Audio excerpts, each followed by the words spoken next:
Thank you for tuning into another edition of the Daily Scrum News, reporting on location from Hamilton, New Zealand at Waikato Stadium.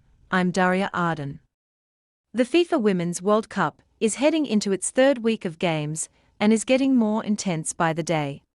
Let's recap some of the latest games and history made over the weekend. Starting off strong with Jamaica's win over Panama this past Saturday. This game marked the first time in the Women's World Cup history that two CONCACAF teams met in the group stage. Jamaica won 1-0, playing with high energy. No goals were made in the first half as Panama had the intensity to keep up by saving an open shot by Jamaica's Drew Spence. In the second half, Alison Swaby scored the goal that brought them ahead and produced another history marker for Jamaica. This was Jamaica's first time holding the lead in a World Cup match and their first win in the Women's World Cup. Jamaica did their best progress so far in their team's history.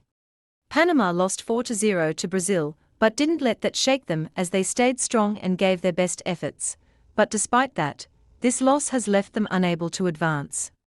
Jamaica will face Brazil on August 2nd.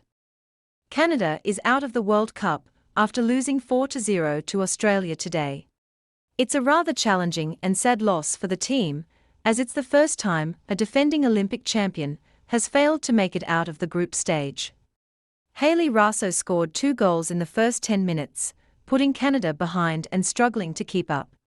Raso scored again around the 39th minute mark, then 20 minutes later, Mary Fowler's strike up the score up to 4-0.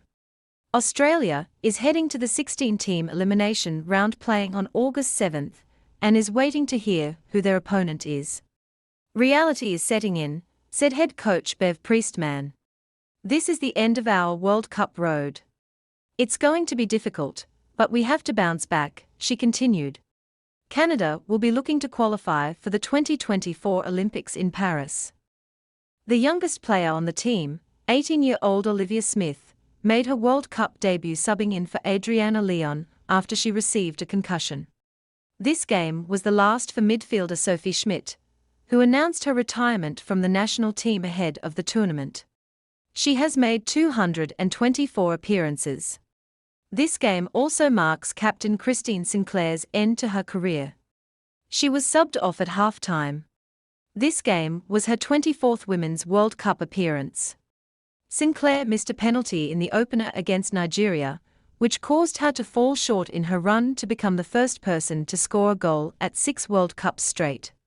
She has a record of 5 and shares the record with Brazilian player Marta and Portugal men's captain Cristiano Ronaldo.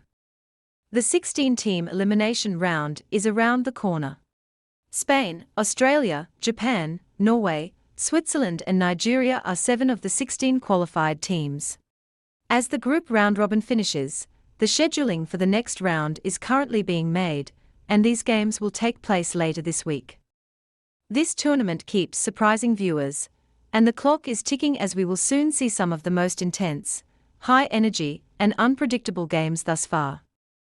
Until we meet again, I'm Daria Arden on location from Hamilton, New Zealand, at Waikato Stadium, for the Daily Scrum News.